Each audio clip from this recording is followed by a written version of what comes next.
Hello, my name is Nathan Aiken. I'm a Spanish tutor for College Discovery Program at Bronx Community College. You might recognize me as your tutor. Maybe I'm a new face for you, but it's nice to meet you either way. This video is intended to give you a review of the material that you might be covering in Spanish 111. It's interactive, so feel free to talk with the video, pronounce with me, and to do the exercises as we go along. It's pretty quick and short, so hopefully you'll be able to use it while you're on the train, bus, wherever it is that you're going, or just before class if you have to. Today we're going to start with possessive adjectives. What are those? Well, possessive tells you that it means that it's ownership of something, possession. So we would say my, or our, their. And here in English and Spanish, we would say these words to express possession. So as we go through these, try to take a look and see if there are any similarities or any things that could help you to remember these words. And also take a look and see if there's anything that stands out as unusual to you. So first we have me, which means my. Now really they sound a lot alike, so that might make it easier. Then we have tú, which means your. If you remember, when we put an accent over the you, tú, that means you. But without the accent, it means your. So that might make it very easy for you to remember. We have su for his or her. It also means your if we're talking formally to someone. We have nuestro, that longer one, and that means our. Vuestro is used in Spain more often, and it's less common here. Professors typically don't put it on tests or quizzes, but it's good to just recognize that it exists. And then we have su, and that means there. And this isn't a trick or a mistake. Su can mean the same thing it could refer to his or her. It can also refer to their. It's interchangeable. So it's important just to pay attention to the context, see if you can figure out what's being said. If you can't, just ask for clarification.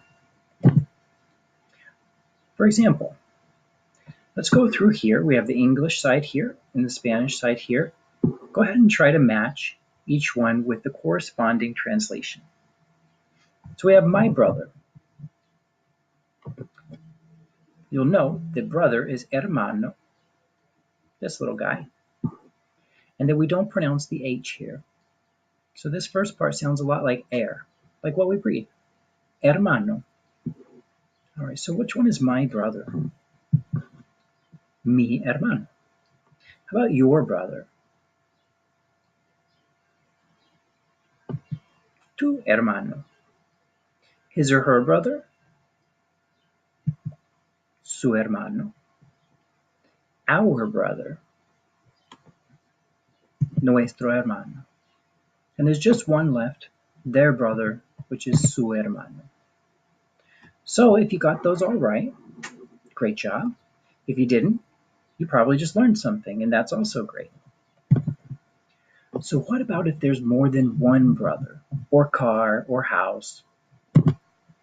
You just add the S. It's just like with other Spanish words, where you just put an S in order to make it plural. Thing is that in English, we don't pluralize our possessive adjectives, but in Spanish you do. Luckily, it's very simple. So me becomes mis, tu, tus, su, sus, etc. Just add the S on the end of the word. Let's look at another example. So if we're saying our brothers, we would look at the word that follows our and just look at the end. There's the S. So we'll add the S to nuestro. Now we have nuestros hermanos. If we're talking about parents, sus padres. Abuela, do you remember what that means? It's grandma. And that's single.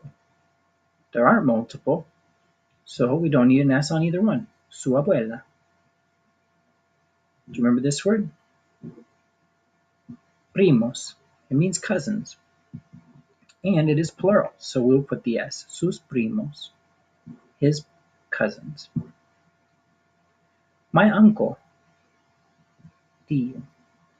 It's just one uncle, so we have mi tío. If it was multiple, we would have mis tíos. And then we have our mother.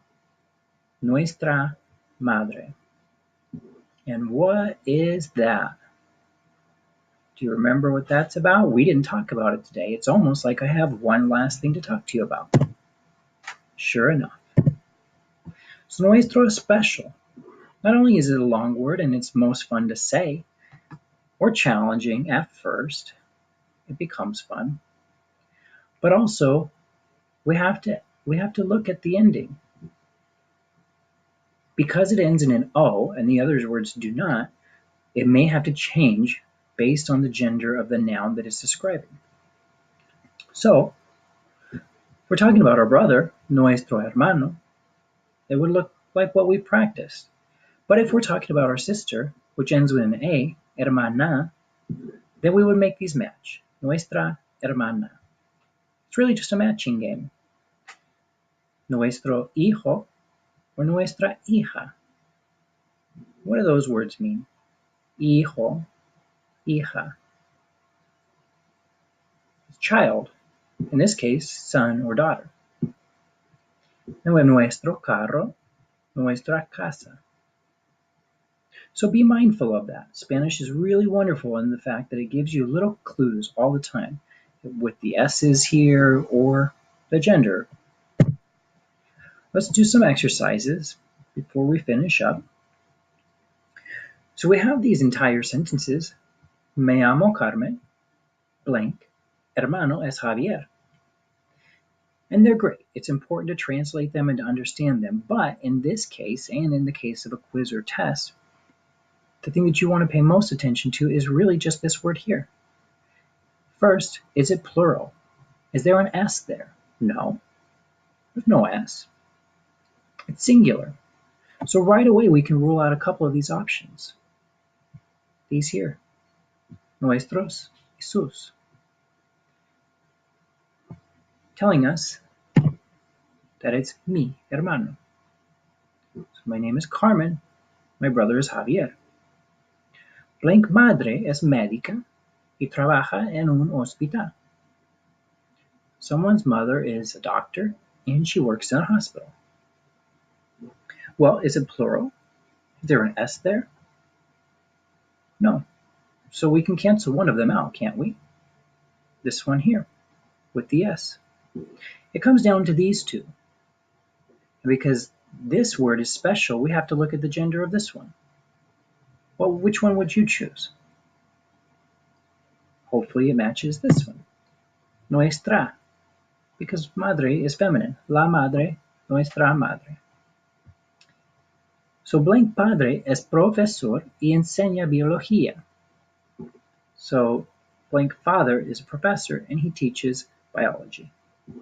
Well, first, is it singular or plural? You're getting the hang of this, I think. It's plural or it's singular, so we cannot use this plural. It must be one of these two. This one doesn't care which gender it is, but this one says it has to be a feminine gender, like with madre. But padre is not feminine, so which one does it have to be?